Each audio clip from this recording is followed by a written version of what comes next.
I'm going to show you some steps here to take when putting a seam in your backing. When your backing is pieced, you have seams in it. So therefore, I'm going to show you how I do it. When I seam a back, I have two pieces of fabric here that I sew together.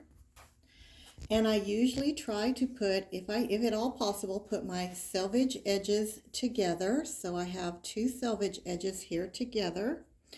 And I seam about a 1/2 inch beyond the bottom of the selvage edge. So I'm using a contrasting thread on this, which I normally wouldn't do, but this is for video purposes so that you can see what I'm talking about. So the stitching line is about a 1/2 inch below the bottom of the selvage line.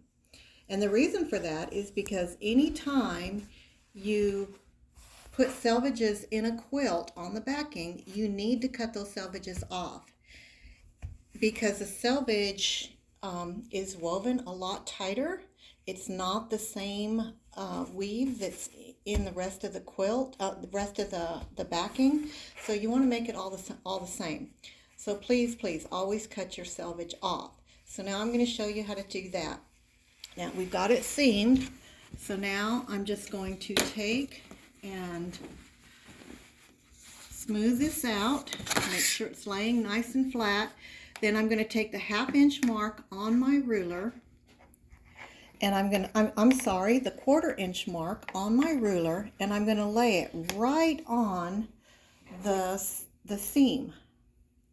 So the 1/4 inch ruler line is right on the seam, and I'm going to double check and check twice and make sure that it's all lined up, all nice and lined up. And then I take my rotary cutter and I just cut along that ruler, holding that ruler nice and firm so that it doesn't move on me. And I might have to take a second cut because I know that I have a dull blade here. So there you have it. That's part of it. And now we have the same woven fabric on the outside of the seam as we do on the inside of the seam, so that when you go to quilt this, it won't pull because you've taken that selvage off.